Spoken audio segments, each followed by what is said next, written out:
एक पूजा दिन में करे और 4 पूजा रात्रि को करे। परंतु यदि कोई रात्रि को 4 पूजा न कर सके तो सतयुग में तो गुरुद्रोह नाम के शिकारी के द्वारा अनजान में रात्रि के 4 प्रहरों में 4 पूजा करने पर और उल्टा बेल पत्र चढ़ने पर भगवान शिव ने वरदान दे दिया, मेरे शिवलिंग पर हमेशा अब उल्टा ही बेल पत्र चढ़ेगा। धन देना। और 4 पूजा सतयुग में करना परम आवश्यक है, एक दिन में 4 रात्रि को, त्रेता युग में एक दिन में 3 पूजा रात्रि को, और द्वापर में 1 पूजा दिन में और 2 रात्रि को, और कलयुग में यदि कोई 4 पूजा ना कर सके, एक दिन में पूजा करे और 1 रात्रि को अवश्य पूजा करनी चाहिए। और पूजा करते हुए शिव महापुराण के आधार पर जो हमने शिकारी की कथा सुनाई है, वह शिकारी की कथा सुने बिना आपकी पूजा का फल प्राप्त नहीं होगा।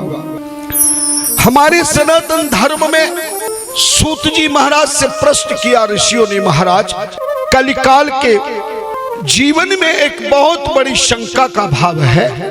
कलिकाल का भक्त पूजा पाठ तो करता है पर वो भटक जाता है, कभी अटक जाता है, कभी लटक जाता है, इसलिए वो जीवन में पूर्ण धर्म का लाभ प्राप्त नहीं कर सकता। संसार में कलिकाल के ऐसे लोग भी होंगे जो मन घड़ंत बातों को सुनाकर और जो सनातन धर्म के विरोधी हैं, वो शिवलिंग की निंदा करते हुए सनातन के भक्त हिंदुओं को समझाएंगे कि शिवलिंग घर में नहीं रखना चाहिए, महिलाओं को शिवलिंग की पूजा नहीं करनी चाहिए, शिवलिंग का जल नहीं पीना चाहिए, शिवलिंग का भोग प्रसाद नहीं खाना चाहिए। और कलयुग के लोग उन अज्ञानियों के द्वारा जो सनातन विरोधी हैं, पुराणों के विरोधी हैं, वो केवल अपने आप की पूजा कराने के कारण नई नई बातें ऐसे सुनाते हैं जो शास्त्र विरुद्ध है।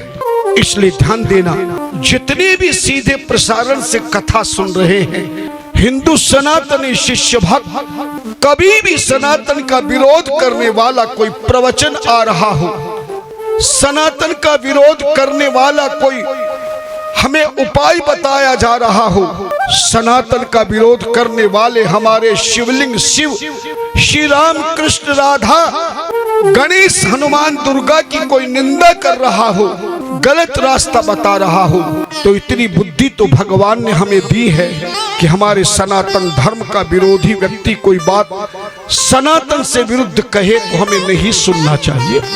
ध्यान देना, निंदा करने वाले को जो पाप लगता है उतना ही पाप निंदा सुनने वाले को भी लगता है।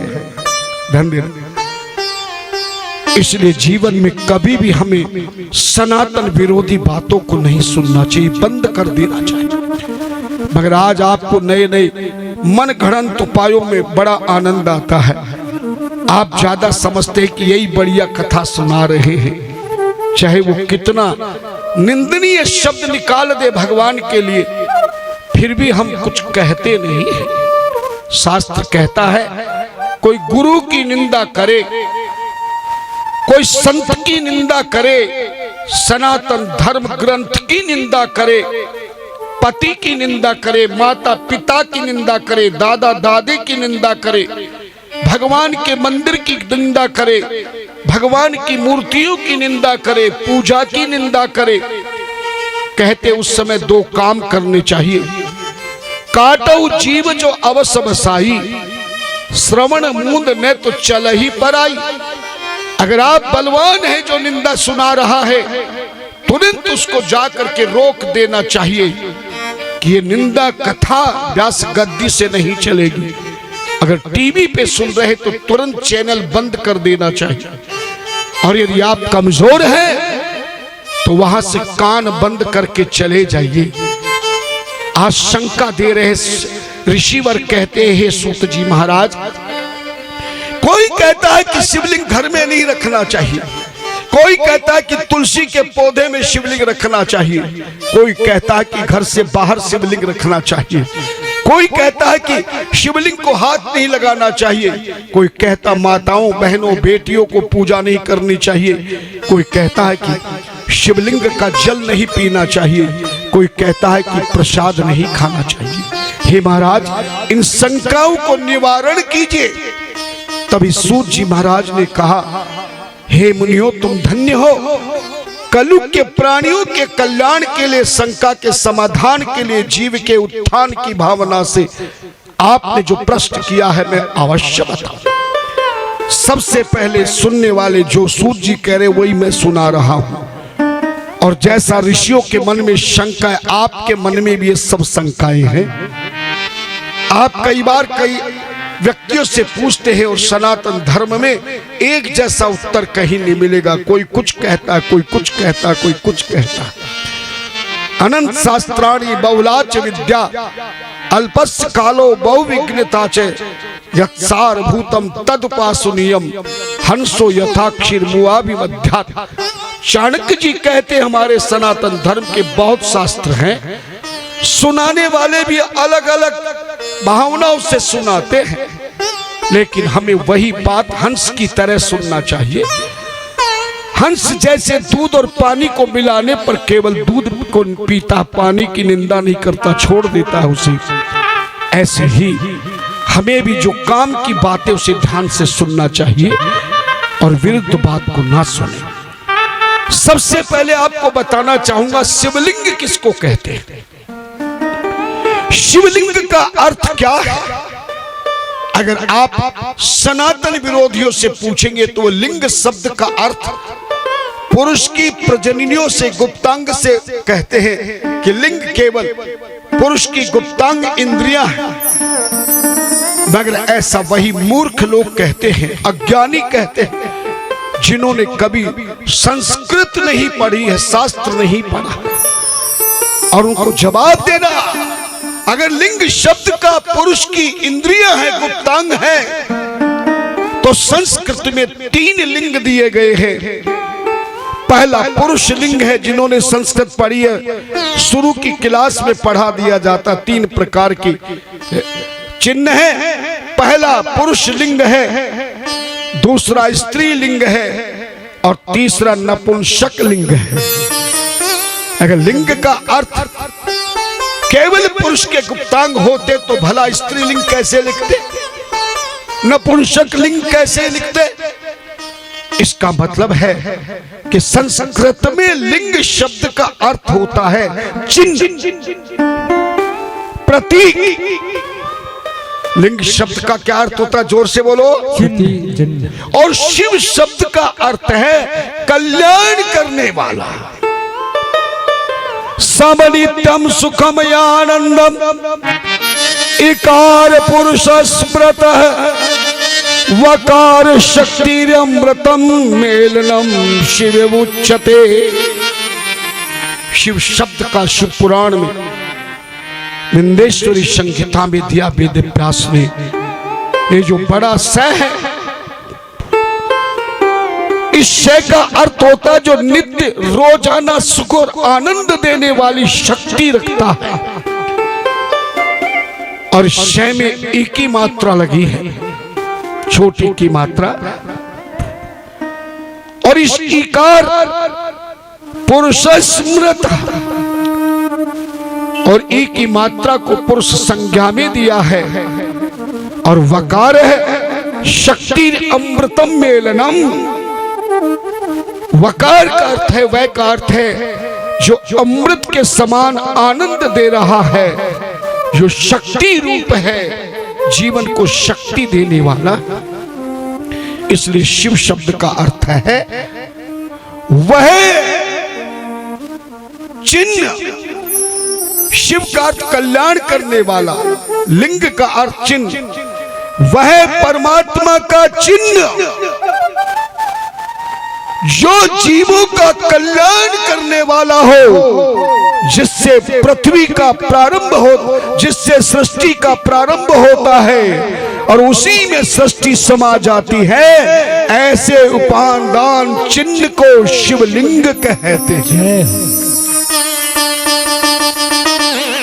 ठंडी ना भगवान का वो चिन्ह जो हमें शक्ति देता है, भक्ति देता है, जीवन को जीने की युक्ति देता है, हमारे पापों से मुक्ति देता है और कल्याण करने की शक्ति देता है। समझ गए ना? शिव का अर्थ है कल्याण करने वाला, परमात्मा का वो चिन्ह जिसकी कृपा से युक्ति, भक्ति, शक्ति, मुक्ति सब प्राप्त होती है। ध्यान देना, इसलिए शिवलिंग का यही अर्थ कहा जाता है। और शिवलिंग के अंदर जितने हमारे सनातन धर्म के देवी देवता हैं, वो सारे देवी देवता शिवलिंग में निवास करते हैं। सदा शिव ने कह दिया था, जितनी भी देवी देवता होंगे सभी की स्थापना इस शिवलिंग में हो जाएगी। लिखा है शिव महापुराण में, शिवलिंगे सर्वेषां देवानां पूजनम भवेत्, सर्वलोकमये यस्मात् शिव शक्ति विभु प्रभु। बृहद पुराण का श्लोक है, वेद व्यास जी ने लिखा, शिवलिंगे सर्वेषां देवानां पूजनम भवेत्। जो शिवलिंग की पूजा कर देता है उसे फिर और किसी देवता की पूजा करने की आवश्यकता नहीं। सारे सर्वलोकमय यस्मात् शिव शक्ति विभु भवेत्, सारा त्रिलोकी के समस्त सारा त्रिलोकी से शिवलिंग में विद्यमान है। शिवलिंग की पूजा करते सारे देवी देवताओं की पूजा संपूर्ण हो जाती है। जय हो। इसलिए कभी भी आप किसी नगर के मंदिर में जाओ, तीर्थ में जाओ, और उस मंदिर में सारे देवी देवताओं की मूर्ति हो और शिवलिंग स्थापना हो, तो केवल जल चढ़ाकर, चंदन लगाकर, अक्षत पुष्प चढ़ाकर, धूप दीप दिखाकर केवल शिवलिंग की पूजा करनी है। उसके बाद जितनी भी मूर्तियां श्रृंगार कपड़े पहन के खड़ी हैं या बैठी हैं, कभी भी उन देवी देवताओं की मूर्ति को जल ना चढ़ाए, तिलक ना लगाए, अक्षत ना चढ़ाए, केवल पुष्प चढ़ा सकते हैं। उनके दर्शनों से ही आपको वो कृपा करेंगे, क्योंकि उन सभी देवी देवताओं की पूजा किसमें हो गई? शिवलिंग में हो गई। धन्यवाद। किसमें हो गई? शिवलिंग। शिवलिंग में हो गई। इसलिए शिवलिंग हमारे सनातन धर्म का सर्वोपरि पूजन विधान है। इसके पूजन से ही सारा का सारा संकट का समाधान है। और जो शिवलिंग के चारों तरफ जो हम जल डालते, उसके गोलाई में जो बनी और जल बाहर निकलता है, उसको हमारे यहाँ जलहरी कहते हैं। आपके मध्य प्रदेश में क्या कहते हैं उसे? जलहरी। जलहरी है। ध्यान देना, कभी भी इस जलहरी पर कभी लोटा नहीं रखना, कभी पूजन की टोकरी नहीं रखना, थाली नहीं रखना, दीपक नहीं रखना, क्योंकि ये जलहरी शिवलिंग की शक्ति है। और इस जलहरी में 3 देवियां विद्यमान होती हैं, महाभगवती, महालक्ष्मी और सरस्वती। तीनों देवियां उसी शिवलिंग की जलहरी में विद्यमान है। इसलिए उस जलहरी को कभी भी किसी प्रकार का सामान रखना नहीं चाहिए। वो सामान रखने का स्टैंड नहीं है, वो शक्ति का स्वरूप है। जय हो। क्योंकि शक्ति के बिना शक्तिमान अधूरा होता है। जय हो।